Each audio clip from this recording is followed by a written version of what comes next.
ನಮಸ್ಕಾರ ಗೆಳೆಯರಿ, stock market Kannada ಚಾನಲ್ಗೆ ಸ್ವಾಗತ ಸುಸ್ವಾಗತ. ಗೆಳೆಯರಿ, ವಿಡಿಯೋದಲ್ಲಿ ಒಂದು ಯೂನಿಕ್ ಟಾಪಿಕ್ ಅನ್ನ ಕವರ್ ಮಾಡ್ತಾ ಇದ್ದೀನಿ. ಬಹುಶಃ ನಿಮ್ಗೆ ಈಗಾಗಲೇ ಗೊತ್ತಾಗಿರ್ಬೋದು ಆ ಟಾಪಿಕ್ ಯಾವುದು ಅಂತ ತಮ್ನೆಲ್ನ ಮೂಲಕ. ಎಸ್, ಇದು ಒಂದು ಡಿಯೋಪಲಿ ಸೆಕ್ಟರ್ ನ ಬಗೆಗಿನ ಟಾಪಿಕ್. ಡಿಯೋಪಲಿ ಅಂದ್ರೆ ಬಹುಶಃ ನಿಮ್ಗೆ ಎಲ್ರಿಗೂ ಈಗಾಗಲೇ ಗೊತ್ತಿರಬಹುದು. ಸೆಕ್ಟರ್ ಅಲ್ಲಿ ಎರಡೇ ಕಂಪನಿಗಳಿದ್ರೆ, ಎರಡೇ ಕಂಪನಿಗಳು ಡಾಮಿನೇಟ್ ಮಾಡ್ತಾ ಇದ್ರೆ ಸೆಕ್ಟರ್ ನ ಅಂತವನ್ನ ಡಿಯೋಪಲಿ ಅಂತಾರೆ. ಈ ಸೆಕ್ಟರ್ ಅಲ್ಲಿ ಇರೋದೇ ಎರಡು ಪ್ಲೇಯರ್ ಯಾವ ರೀತಿ ಸೆಕ್ಟರ್ ನ ಡಾಮಿನೇಟ್ ಮಾಡ್ತಿದ್ದಾರೆ ಅನ್ನೋದನ್ನ ನಾವು ತಿಳ್ಕೊಳ್ಳೋಣ. ಜೊತೆಗೆ ಈಗಾಗಲೇ ಮಾರ್ಕೆಟ್ ಅಲ್ಲಿ ಲಿಸ್ಟ್ ಆಗಿರುವಂತಹ ಕಂಪನಿಗೆ ಯಾವ ರೀತಿಯ ಲಾಭ ಆಗಬಹುದು, ಇದೇ ಇವತ್ತಿನ ಈ ವಿಡಿಯೋದ ಕೋರ್ ಟಾಪಿಕ್. ನೋಡೋಣ. ಮುಂದುವರಿಯ ಮುಂಚೆ ಡಿಸ್ಕ್ಲೇಮರ್ ಕೊಡ್ಲಿಕ್ಕೆ ಇಷ್ಟಪಡ್ತೀನಿ. ಇಲ್ಲಿ ಕವರ್ ಮಾಡ್ತಿರುವಂತಹ ಯಾವುದೇ ಸ್ಟಾಕ್ ಅನ್ನು ಕೂಡ ರೆಕಮೆಂಡ್ ಮಾಡ್ತಿಲ್ಲ. ನೀವು ಫರ್ದರ್ ಸ್ಟಡಿ ಮಾಡಿ ಡಿಸಿಷನ್ ತಗೊಳ್ಬಹುದು. ಆಸ್ ಎ ಎಜುಕೇಶನಲ್ ಪರ್ಪಸ್ ನಾನು ಈ ವಿಡಿಯೋ ಮುಂದೆ ತರ್ತಾ ಇದ್ದೀನಿ. ಆ ಯೂನಿಕ್ ಟಾಪಿಕ್ ಬಂದು CDSL ವರ್ಸಸ್ NSDL. CDSL ಬಗ್ಗೆ ಈಗಾಗಲೇ ಎಲ್ರಿಗೂ ಗೊತ್ತಿದೆ. ಈವನ್ NSDL ಬಗ್ಗೆ ಕೂಡ ಒಂದಷ್ಟು ಜನರಿಗೆ ಗೊತ್ತಿರಬಹುದು, ಇನ್ನೊಂದಷ್ಟು ಜನರಿಗೆ ಗೊತ್ತಿಲ್ಲದೆ ಇರಬಹುದು. ಈ ಎರಡು ಕಂಪನಿಗಳ ಬಗ್ಗೆ ಇವತ್ತು ಒಂದಷ್ಟು ವಿಚಾರವನ್ನ ಕವರ್ ಮಾಡ್ತಾ ಇದ್ದೀನಿ. Especially what is NSDL and CDSL. ಕೆಲವರಿಗೆ ಗೊತ್ತಿಲ್ಲದೆ ಇರಬಹುದು ಏನು ಈ ಕಂಪನಿಗಳು ಅಂತ. ಮೊದಲಿಗೆ NSDL ಅಂದ್ರೆ national securities depository limited, CDSL ಅಂದ್ರೆ ಸೆಂಟ್ರಲ್ ಡೆಪಾಸಿಟರಿ ಸರ್ವಿಸಸ್ ಲಿಮಿಟೆಡ್. ಈ ಎರಡು ನಮ್ಮ ದೇಶದ ಡೆಪಾಸಿಟರಿ ಸರ್ವಿಸಸ್ ಅನ್ನು ಪ್ರೊವೈಡ್ ಮಾಡುವಂತ ಕಂಪನೀಸ್. ಇವರ ಕೆಲಸ ಏನು ಅಂತಂದ್ರೆ ಶೇರ್ಸ್ ಅನ್ನ ಹೋಲ್ಡ್ ಮಾಡೋದು. ಅಂದ್ರೆ ನೀವು ಬೈ ಮಾಡುವಂತ ಶೇರ್ ಗಳನ್ನ ಈ ಡೆಪಾಸಿಟರೀಸ್ ಅಲ್ಲಿ ಸೇವ್ ಮಾಡಿ ಇಟ್ಕೊಳ್ತಾರೆ. ಹೇಗೆ ನಾವು ಬ್ಯಾಂಕ್ ಅಲ್ಲಿ ಹಣವನ್ನ ಇಡ್ತೀವೋ ಅದೇ ರೀತಿ ನಮ್ಮ ಶೇರುಗಳನ್ನ ಈ ಡೆಪಾಸಿಟರೀಸ್ ಅಲ್ಲಿ ಇಡ್ತೀವಿ. ಅದು NSDL ಆಗ್ಬೋದು ಅಥವಾ CDSL ಆಗ್ಬೋದು. ಎರಡು ಕೂಡ ಈ ಡೆಪಾಸಿಟರಿ ಸರ್ವಿಸ್ ಅನ್ನ ಪ್ರೊವೈಡ್ ಮಾಡುವಂತ ಕಂಪನಿ. ಬ್ಯಾಂಕ್ ಹಣವನ್ನ ಇಟ್ಕೊಂಡ್ರೆ ಈ ಎರಡು ಕಂಪನೀಸ್ ಶೇರುಗಳನ್ನ ಇಟ್ಕೊಂಡಿರ್ತವೆ. ನಾವು ಯಾವುದೇ ಬ್ರೋಕರ್ಸ್ ಹತ್ರ ಬಿಸ್ನೆಸ್ ಅನ್ನ ಮಾಡ್ಲಿ, ನೀವು ಜರೋದಾದಲ್ಲಿ ಅಕೌಂಟ್ ಹೊಂದಿರಿ, ಗ್ರೋ ನಲ್ಲಿ ಹೊಂದಿರಿ, ಅಪ್ಸ್ಟಾಕ್ಸ್ ಹೊಂದಿರಿ, ಏಂಜಲ್ ಒನ್ ಇರ್ಲಿ, ಯಾವುದೇ ಬ್ರೋಕರ್ಸ್ ಹತ್ರ ಅಕೌಂಟ್ ಅನ್ನ ಹೊಂದಿದ್ರು ಕೂಡ ಅವರುಗಳು ಈ ಡೆಪಾಸಿಟರೀಸ್ ಜೊತೆ ಟೈಅಪ್ ಅನ್ನ ಹೊಂದಿರ್ತಾರೆ. ನಮ್ಮ ಶೇರುಗಳು ಅವ್ರ ಹತ್ರ ಇರೋದಿಲ್ಲ, ಈ ಡೆಪಾಸಿಟರಿ ಕಂಪನೀಸ್ ಹತ್ರ ಇರುತ್ತವೆ. ಅವರು ಜಸ್ಟ್ ನಿಮ್ಗೆ ಮಧ್ಯವರ್ತಿಗಳಾಗಿ ಸಹಾಯ ಮಾಡ್ತಾರೆ ಶೇರುಗಳನ್ನ ಬೈ ಸೆಲ್ ಮಾಡ್ಲಿಕ್ಕೆ ಅಷ್ಟೇ. ನಮ್ಮ ಶೇರುಗಳು ಸೇವ್ ಆಗಿರೋದು NSDL ಅಥವಾ CDSL ಹತ್ರ.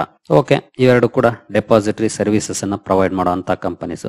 ಹಾಗಾದ್ರೆ ಯಾಕೆ ಈಗ ಈ ವಿಷಯ ಮುನ್ನೆಲೆಗೆ ಬರ್ತಾ ಇದೆ, ಏನಾಗ್ತಿದೆ ಅಂತ ನೋಡೋದಾದ್ರೆ, NSDL ಇತ್ತೀಚೆಗೆ IPO ಪ್ರೊಸೀಜರ್ ಅನ್ನು ಆರಂಭಿಸಿದೆ. ಬಹುಶಃ ಇದೇ ತಿಂಗಳಲ್ಲಿ IPO ಬರುವಂತ ಚಾನ್ಸಸ್ ಇದೆ. ಇನ್ನು ಡೇಟ್ ಅನೌನ್ಸ್ ಆಗಿಲ್ಲ, ಪ್ರೈಸ್ ಅಂಡ್ ಡೇಟ್ ಅನೌನ್ಸ್ ಆಗ್ಬೇಕಾಗಿದೆ. ಬಹುಶಃ ಇದೇ ತಿಂಗಳಲ್ಲಿ ಅಥವಾ ಮ್ಯಾಕ್ಸಿಮಮ್ ಅಂದ್ರೆ ನೆಕ್ಸ್ಟ್ ಮಂತ್ ಅಲ್ಲಿ IPO ಬರುವಂತ ಚಾನ್ಸಸ್ ಇದೆ. ಇಂತಹ ಸಂದರ್ಭದಲ್ಲಿ ಈ ವಿಷಯ ತುಂಬಾನೇ ಇಂಪಾರ್ಟೆಂಟ್ ಆಗುತ್ತೆ. ಯಾಕಂದ್ರೆ CDSL ಈಗಾಗಲೇ ಮಾರ್ಕೆಟ್ ಅಲ್ಲಿ ಲಿಸ್ಟ್ ಆಗಿರುವಂತಹ ಕಂಪನಿ, NSDL ಲಿಸ್ಟ್ ಆಗಿಲ್ಲ. ಈಗ NSDL ಕೂಡ ಮಾರ್ಕೆಟ್ ಗೆ ಲಗ್ಗೆ ಇಡ್ತಾ ಇದೆ ಅಥವಾ ಇಡೋ ಬಗ್ಗೆ ಅನೌನ್ಸ್ಮೆಂಟ್ ಗಳು ಬಂದಿದೆ. Okay, then what? NSDL IPO ಬರ್ತಾ ಇರೋದು ವ್ಯಾಲ್ಯೂ ಅನ್ಲಾಕಿಂಗ್ ಮಾಡುತ್ತೆ CDSL ಗೆ ಅನ್ನುವಂತ ಮಾತುಗಳು ಕೇಳಿ ಬರ್ತಾ ಇದೆ. ವ್ಯಾಲ್ಯೂ ಅನ್ಲಾಕಿಂಗ್ ತುಂಬಾ ಜನರಿಗೆ ಅನ್ನಿಸಬಹುದು, NSDL IPO ಬರೋದಕ್ಕೂ CDSL ನ ವ್ಯಾಲ್ಯೂ ಅನ್ಲಾಕ್ ಆಗೋದಕ್ಕೂ ಏನ್ ಸಂಬಂಧ ಅಂತ. ಆ ಸಂಬಂಧದ ಬಗ್ಗೆನೆ ನಾವು ಇವತ್ತಿನ ವಿಡಿಯೋದಲ್ಲಿ ಮಾತಾಡ್ತಿದ್ದೀವಿ. ಏನು ವ್ಯಾಲ್ಯೂ ಅನ್ಲಾಕಿಂಗ್, ಏನೆಲ್ಲ ಬೆನಿಫಿಟ್ಸ್ ಗಳಿದೆ, CDSL ಗೆ ಲಾಭವನ್ನ ತರುತ್ತಾ, NSDL ಗೆ ಲಾಭವನ್ನ ತರುತ್ತಾ, ಈ ಎಲ್ಲ ವಿಚಾರವನ್ನ ತಿಳ್ಕೊಳ್ಳೋಣ. ಮೊದಲಿಗೆ ವ್ಯಾಲ್ಯೂಯೇಷನ್ ಬೆಂಚ್ ಮಾರ್ಕಿಂಗ್ ಅಂದ್ರೆ ವ್ಯಾಲ್ಯೂಯೇಷನ್ ಬಗ್ಗೆ ಒಂದಷ್ಟು ಕ್ಲಾರಿಟಿ ಸಿಗುತ್ತೆ NSDL IPO ಮಾರ್ಕೆಟ್ ಅಲ್ಲಿ ಲಿಸ್ಟ್ ಆಗೋದ್ರಿಂದ. ಯಾಕೆಂದ್ರೆ ಇಷ್ಟು ದಿನ CDSL ಒಂದೇ ಮಾರ್ಕೆಟ್ ಅಲ್ಲಿ ಇರ್ತಾ ಇತ್ತು, ನಮ್ಗೆ ಕಂಪೇರ್ ಮಾಡಕ್ ಆಗ್ತಿರ್ಲಿಲ್ಲ, ಪೀರ್ ಕಂಪ್ಯಾರಿಸನ್ ಸಾಧ್ಯ ಆಗ್ತಾ ಇರ್ಲಿಲ್ಲ. ಯಾಕಂದ್ರೆ ಸೇಮ್ ಬಿಸ್ನೆಸ್ ಮಾಡುವಂತ ಯಾವುದೇ ಕಂಪನಿ ಇಲ್ಲ ಮಾರ್ಕೆಟ್ ಅಲ್ಲಿ. ಈಗ NSDL ಮಾರ್ಕೆಟ್ ಅಲ್ಲಿ ಲಿಸ್ಟ್ ಆಗೋದ್ರಿಂದ ಎರಡು ಕಂಪನಿಗಳಾಗ್ತವೆ. ಇಲ್ಲಿ ವ್ಯಾಲ್ಯೂ ಹೇಗೆ ಅನ್ಲಾಕ್ ಆಗುತ್ತೆ ಅಂದ್ರೆ, ನಾವು ಎರಡೂ ಕಂಪನಿಗಳನ್ನ ಅನಲೈಸ್ ಮಾಡ್ಲಿಕ್ಕೆ ಸಾಧ್ಯ ಆಗುತ್ತೆ. ವ್ಯಾಲ್ಯೂಯೇಷನ್ ಅನಲೈಸ್ ಮಾಡಬಹುದು. In case NSDL over valued ಅನ್ಸಿದ್ರೆ CDSL ಕಡೆ ಕಾನ್ಸಂಟ್ರೇಟ್ ಮಾಡಬಹುದು, CDSL ಓವರ್ ವ್ಯಾಲ್ಯೂಡ್ ಅನ್ಸಿದ್ರೆ NSDL ಕಡೆ ಕಾನ್ಸಂಟ್ರೇಟ್ ಮಾಡಬಹುದು. ಅಲ್ಲಿ ಏನಾಗುತ್ತೆ, ಇನ್ವೆಸ್ಟರ್ ಕಾನ್ಸಂಟ್ರೇಷನ್ ಯಾವುದು ಲೋಯರ್ ವ್ಯಾಲ್ಯೂಯೇಷನ್ ಅಲ್ಲಿ ಸಿಗುತ್ತೆ ಅನ್ನೋದ್ರ ಕಡೆ ಬರುತ್ತೆ. ಇನ್ ಕೇಸ್ ಒಂದು ಎಕ್ಸಾಂಪಲ್, NSDL 20,000 ಕೋಟಿಗೆ ಲಿಸ್ಟ್ ಆಯ್ತು ಅಂದ್ಕೊಂಡ್ರೆ CDSL ನ ಮಾರ್ಕೆಟ್ ಕ್ಯಾಪ್ ಎಷ್ಟಿದೆ? ಇನ್ ಕೇಸ್ 20,000 ಕೋಟಿಗಿಂತ ಕಡಿಮೆ ಇದೆ ಅಂದ್ರೆ ಆಗ ಗ್ರೋತ್ ಆಪರ್ಚುನಿಟಿ CDSL ಗೆ ಜಾಸ್ತಿ ಆಗುತ್ತೆ, ಅಂಡರ್ ವ್ಯಾಲ್ಯೂಡ್ ಅಂತ ಕನ್ಸಿಡರ್ ಆಗುತ್ತೆ. ಈ ರೀತಿ ಕಂಪ್ಯಾರಿಸನ್ ಮಾಡ್ಲಿಕ್ಕೆ ಸಾಧ್ಯ ಆಗುತ್ತೆ. ಜೊತೆಗೆ ಇನ್ವೆಸ್ಟರ್ಸ್ ಆ ಕಡೆ ಹೆಚ್ಚು ಫೋಕಸ್ ಮಾಡ್ತಾರೆ.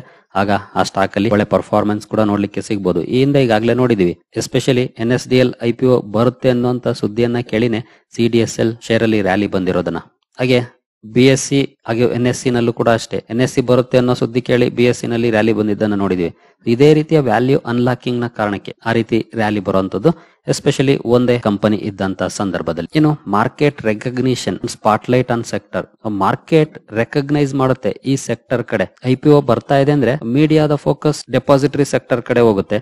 ಜೊತೆಗಿದು CDSL ನ ರೀ ರೇಟಿಂಗ್ ಗೆ ಕೂಡ ಕಾರಣ ಆಗುವಂತ ಸಾಧ್ಯತೆಗಳಿರುತ್ತೆ. ಯಾಕಂದ್ರೆ ತುಂಬಾ ಜನ ಇನ್ವೆಸ್ಟರ್ಸ್ ಆ ಕಡೆ ಗಮನವನ್ನ ಕೊಡ್ತಾರೆ. ಎಷ್ಟು ದಿನ ಒಂದೇ ಪ್ಲೇಯರ್ ಇತ್ತು ಅಷ್ಟು ಗಮನ ಇಲ್ಲದೆ ಇರಬಹುದು. 2 ಪ್ಲೇಯರ್ಸ್ ಆದಾಗ ಎರಡನ್ನು ಕಂಪೇರ್ ಮಾಡಕ್ ಅವಕಾಶ ಸಿಗುತ್ತೆ. ಆ ಒಂದು ಪಾಸಿಬಿಲಿಟೀಸ್ ಕೂಡ ಇರುತ್ತೆ. ಹೇಗೆ ಹಿಂದಿನ ಎಕ್ಸಾಂಪಲ್ ಗಳನ್ನ ತಗೊಂಡ್ರೆ ಝೊಮ್ಯಾಟೊ ಬಂದಿತ್ತು. ಆಗ ಆಲ್ಮೋಸ್ಟ್ ಫುಡ್ ಡೆಲಿವರಿ ಸೆಕ್ಟರ್ ಅಲ್ಲಿ ಯಾವುದೇ ಕಂಪನಿ ಇರಲಿಲ್ಲ.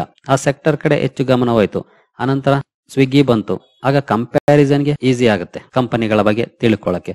ಏನು ಸ್ಟ್ರಾಂಗ್ ಬಿಸ್ನೆಸ್ ಮಾಡೆಲ್ ಹೈಲೈಟೆಡ್. ಇಲ್ಲಿ ಡೆಪಾಸಿಟರಿ ಬಿಸ್ನೆಸ್ ಎಷ್ಟು ಪ್ರಾಫಿಟಬಲ್ ಇದೆ, ಎಷ್ಟು ಸ್ಕೇಲಬಲ್ ಇರುತ್ತೆ ಅನ್ನೋದನ್ನು ಕೂಡ ಇದು ಹೈಲೈಟ್ ಮಾಡುತ್ತೆ.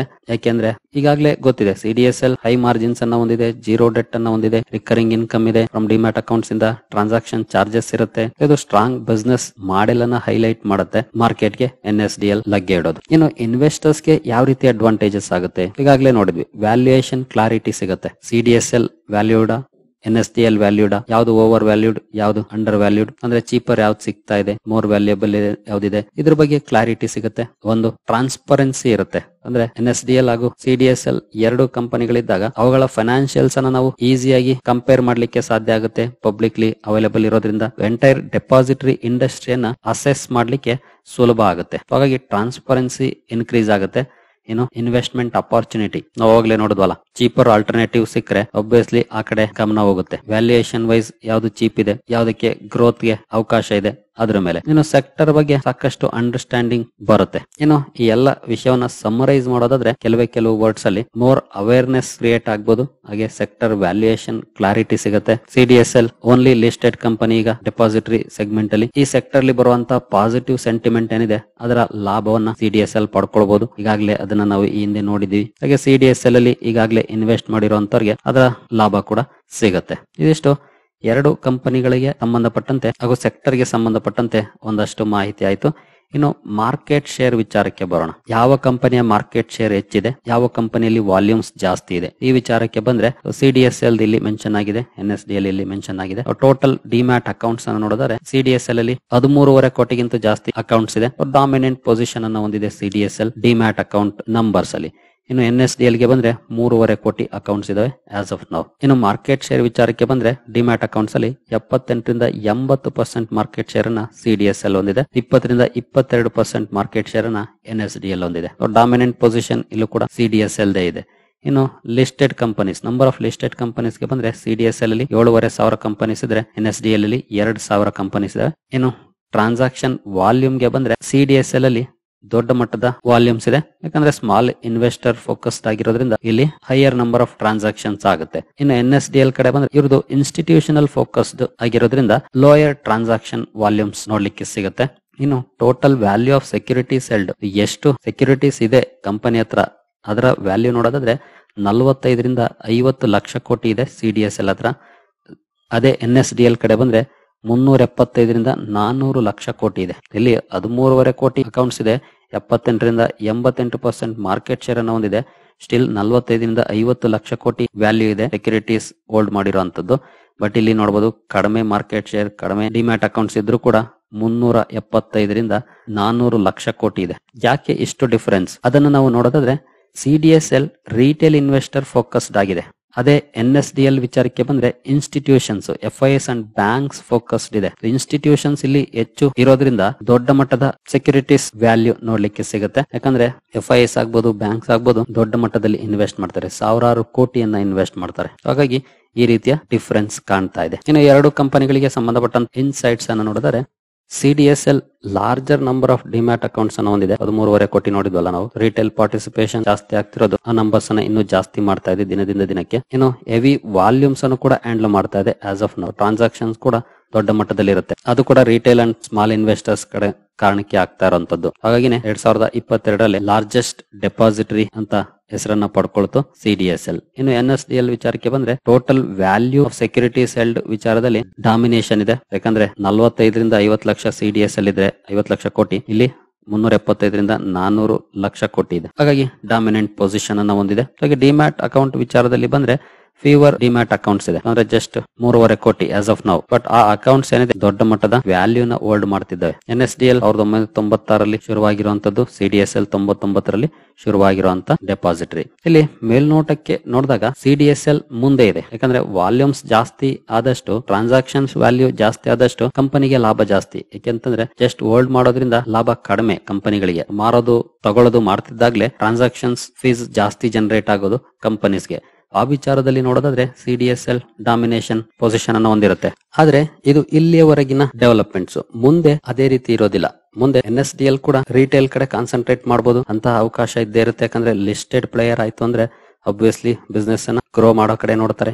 ಹಾಗಾಗಿ ಅತ್ತ ಗಮನ ಹರಿಸುವಂತ ಚಾನ್ಸಸ್ ಇರುತ್ತೆ. CDSL ಖಂಡಿತ ಬೆನಿಫಿಟ್ ಅನ್ನ ಪಡ್ಕೊಳ್ತಾ ಇದೆ ರಿಟೇಲ್ ಇನ್ವೆಸ್ಟರ್ಸ್ ಹಾಗೂ IPO ಭೂಮಿಂದ. NSDL ವಿಚಾರಕ್ಕೆ ಬಂದ್ರೆ ಇಲ್ಲಿ ಸ್ಟೇಬಲ್ ಇದೆ, ಇನ್ಸ್ಟಿಟ್ಯೂಷನಲ್ ಬೇಸ್ ಅನ್ನ ಹೊಂದಿರುವಂತದ್ದು. ಆದ್ರೆ ಮುಂದಿನ ದಿನಗಳಲ್ಲಿ in future it may concentrate retail as well. So CDSL ಯಾಕೆ ಈ ರೀತಿ ಬೆಳೆದಿದೆ ಅಂತಂದ್ರೆ ಕಂಪನಿಗಳೇನಿದೆ ಇತ್ತೀಚಿನ ಡಿಸ್ಕೌಂಟ್ ಬ್ರೋಕರ್ಸ್ ಅವರುಗಳ ಜೊತೆ ಕೊಲಾಬರೇಷನ್ ಮಾಡ್ಕೊಂಡು ಸರ್ವಿಸ್ ಅನ್ನ ಪ್ರೊವೈಡ್ ಮಾಡ್ತಾ ಇದೆ. ಗ್ರೋ ಆಗ್ಬೋದು, ಜರೋದಾ, ಅಪ್ಸ್ಟಾಕ್ಸ್, ಏಂಜಲ್ ಒನ್, ಈ ರೀತಿ ಡಿಸ್ಕೌಂಟ್ ಬ್ರೋಕರ್ಸ್ ಜೊತೆ ಕೊಲಾಬರೇಷನ್ ಮಾಡ್ಕೊಂಡಿದೆ. ಅದೇ ರೀತಿಯ ಕೊಲಾಬರೇಷನ್ ಅನ್ನ ಮುಂದಿನ ದಿನಗಳಲ್ಲಿ NSDL ಕೂಡ ಮಾಡ್ಕೊಳ್ಬಹುದು. ಆ ಮೂಲಕ ತನ್ನ ಮಾರ್ಕೆಟ್ ಶೇರ್ ಅನ್ನ ರಿಟೇಲ್ ಕಡೆ ಕೂಡ ಕಾನ್ಸಂಟ್ರೇಟ್ ಮಾಡಬಹುದಾಗುತ್ತೆ. ಇನ್ ಕೇಸ್ ಆ ರೀತಿ ಮಾಡಿದಾಗ ಆಬ್ವಿಯಸ್ಲಿ ಅದಕ್ಕೂ ಕೂಡ ಅವಕಾಶಗಳಿರುತ್ತೆ. ಆಸ್ ಆಫ್ ನೌ ಇನ್ಸ್ಟಿಟ್ಯೂಷನ್ ಕಡೆ ಹೆಚ್ಚು ಗಮನ ಇದೆ, ಅಲ್ಲಿ ಹೋಲ್ಡಿಂಗ್ ಕೂಡ ಜಾಸ್ತಿ ಇರೋದು ಇನ್ಸ್ಟಿಟ್ಯೂಷನ್ಸ್ ಇದೆ. ಮ್ಯೂಚುವಲ್ ಫಂಡ್ಸ್ ಆಗ್ಬೋದು, ಬ್ಯಾಂಕ್ಸ್ ಆಗ್ಬೋದು, FIS ಆಗ್ಬೋದು, ಇವರ ಹೋಲ್ಡಿಂಗ್ ಜಾಸ್ತಿ ಇದೆ. ಬಟ್ ಮುಂದಿನ ದಿನಗಳಲ್ಲಿ ರಿಟೇಲ್ ಕಡೆ ಕೂಡ ಕಾನ್ಸಂಟ್ರೇಷನ್ ಮಾಡಿದ್ರೆ ಆಗ ಎರಡಕ್ಕೂ ಜಟಾಪಟಿ ಇದ್ದೇ ಇರುತ್ತೆ. ಆಗ NSDL ಗೂ ಕೂಡ ಗ್ರೋತ್ ಆಗುವಂತ ಅವಕಾಶ ಇರುತ್ತೆ. ಬಟ್ ರಿಟೇಲ್ ಕಡೆ ಕಾನ್ಸಂಟ್ರೇಟ್ ಮಾಡುತ್ತಾ ಅದನ್ನ ಈಗಲೇ ನಾವು ಹೇಳಕ್ ಆಗೋದಿಲ್ಲ, ಮುಂದಿನ ದಿನಗಳಲ್ಲಿ ಗೊತ್ತಾಗುತ್ತೆ. ಒಟ್ಟಿಗೆ ಎರಡು ಕೂಡ ಕ್ಯಾಪಿಟಲ್ ಮಾರ್ಕೆಟ್ಗೆ ತುಂಬಾನೇ ಇಂಪಾರ್ಟೆಂಟ್ ಆಗಿರುವಂತಹ ಕಂಪನೀಸ್. ಎರಡೂ ಬೇಕು. ನಾನು ಈ ಹಿಂದೆ CDSL ಅನ್ನ ಮುಳುಗಲಿಕ್ಕೆ ಸಾಧ್ಯ ಇಲ್ಲದೆ ಇರುವಂತಹ ಕಂಪನೀಸ್ ಲಿಸ್ಟ್ ಅಲ್ಲಿ ಕವರ್ ಮಾಡಿದ್ದೆ. ಯಾಕಂದ್ರೆ ಡೆಪಾಸಿಟರಿ ಸರ್ವಿಸ್ ಪ್ರೊವೈಡ್ ಮಾಡುವಂತಹ ಕಂಪನಿ ಡೆಪಾಸಿಟರಿ ಇರಲೇಬೇಕು. NSDL ಕೂಡ ಅದೇ ಸೆಗ್ಮೆಂಟ್ ಅಲ್ಲಿ ಕೆಲಸ ಮಾಡುವಂತ ಕಂಪನಿ. ಇದೇನು ನೆನ್ನೆ ಮೊನ್ನೆ ಬಂದಿರುವಂತ ಕಂಪನಿ ಅಲ್ಲ. ಹಂಗ್ ನೋಡಿದ್ರೆ CDSL ಗಿಂತ ಮುಂಚೆ ಸ್ಥಾಪನೆ ಆಗಿರುವಂತ ಕಂಪನಿ. ಬಟ್ ಮಾರ್ಕೆಟ್ ಗೆ ಲೇಟ್ ಆಗಿ ಬರ್ತಾ ಇದೆ ಅಷ್ಟೇ. ಒಟ್ಟಿನಲ್ಲಿ CDSL ಗೆ ವ್ಯಾಲ್ಯೂ ಅನ್ಲಾಕ್ ಖಂಡಿತ ಆಗುತ್ತೆ. ಯಾಕಂದ್ರೆ ಇನ್ವೆಸ್ಟರ್ಸ್ ಈಸಿಯಾಗಿ ಕಂಪನಿಗಳನ್ನ ಒಂದಕ್ಕೊಂದು ಕಂಪೇರ್ ಮಾಡಿ ತಿಳ್ಕೊಳ್ಳಿಕ್ಕೆ ಸಾಧ್ಯ ಆಗುತ್ತೆ. ಹಾಗೆ ಸೆಕ್ಟರ್ ಕಡೆ ಕಾನ್ಸಂಟ್ರೇಷನ್ ಜಾಸ್ತಿ ಹೋಗುತ್ತೆ ಇನ್ವೆಸ್ಟರ್ಸ್. ಹಾಗೆ ರೇಟಿಂಗ್ ನ ಅವಕಾಶಗಳು ಕೂಡ ಇರುತ್ತೆ. ಇನ್ನು NSDL IPO the pricing announce ಆದ್ರೆ ಗೊತ್ತಾಗುತ್ತೆ ಯಾವ ಕಂಪನಿ ಓವರ್ ವ್ಯಾಲ್ಯೂಡ್ ಆಗಿದೆ ಅಥವಾ ಯಾವ ಕಂಪನಿ ಅಂಡರ್ ವ್ಯಾಲ್ಯೂಡ್ ಆಗಿದೆ ಅಂತ. ವ್ಯಾಲ್ಯೂಯೇಷನ್ ವಿಚಾರದಲ್ಲಿ ಇಮಿಡಿಯೇಟ್ಲಿ ಫೋಕಸ್ ಆ ಕಡೆ ಶಿಫ್ಟ್ ಕೂಡ ಆಗುತ್ತೆ. ಇನ್ನು ಪ್ರೈಸಿಂಗ್ ಅನೌನ್ಸ್ ಆಗಿಲ್ಲ, ನೋಡೋಣ, ಬಹುಶಃ ಸ್ವಲ್ಪ ದಿನದಲ್ಲೇ ಆಗುತ್ತೆ. ಒಟ್ಟಿನಲ್ಲಿ ಎರಡು ಮೇಜರ್ ಆಗಿ ಮಾರ್ಕೆಟ್ ಗೆ ಅವಶ್ಯಕತೆ ಇರುವಂತಹ ಕಂಪನೀಸ್ NSDL ಆಗ್ಬೋದು ಅಥವಾ CDSL ಆಗ್ಬೋದು. ಇವುಗಳಿಲ್ಲದೆ ಕೆಲಸ ನಡೆಯೋದಿಲ್ಲ. ಯಾಕಂದ್ರೆ ನಾವು ಶೇರ್ಗಳನ್ನ ಬೈ ಮಾಡಿದ್ದ ಒಂದ್ ಕಡೆ ಸ್ಟೋರ್ ಮಾಡ್ಬೇಕು ಅಂದ್ರೆ ಡೆಪಾಸಿಟರೀಸ್ ಅವಶ್ಯಕತೆ ಇದೆ. ಎರಡು ಕೂಡ ಸೇಮ್ ಇಂಪಾರ್ಟೆನ್ಸ್ ಅನ್ನ ಹೊಂದಿರ್ತವೆ. ಬಟ್ ಬಿಸ್ನೆಸ್ ವೈಸ್ ಯಾರು ಮುಂದಿರ್ತಾರೆ ಅದನ್ನ ಕಾಲನೇ ಹೇಳ್ಬೇಕು. ಸದ್ಯದ ಮಟ್ಟಿಗೆ ಇರುವಂತ ಅಂದ್ರೆ ಅವೈಲಬಲ್ ಇರುವಂತ ಡೇಟಾ ನೋಡಿದ್ರೆ CDSL ಮುಂದಿದೆ. ನೋಡೋಣ ಇನ್ನು NSDL ಯಾವ ರೀತಿ ಇರುತ್ತೆ ಮುಂದಿನ ದಿನಗಳಲ್ಲಿ ಅಂತ. ಸರಿ ಗೆಳೆಯರಿ, ಈ ವಿಡಿಯೋ ನಿಮ್ಗೆ ಇಷ್ಟ ಆಗಿದೆ ಅಂದ್ಕೊಳ್ತೀನಿ. ಮುಂದಿನ ವಿಡಿಯೋದಲ್ಲಿ ಸಿಗೋಣ. ಅಲ್ಲಿವರೆಗೂ ಜೈ ಹಿಂದ್, ಜೈ ಕರ್ನಾಟಕ.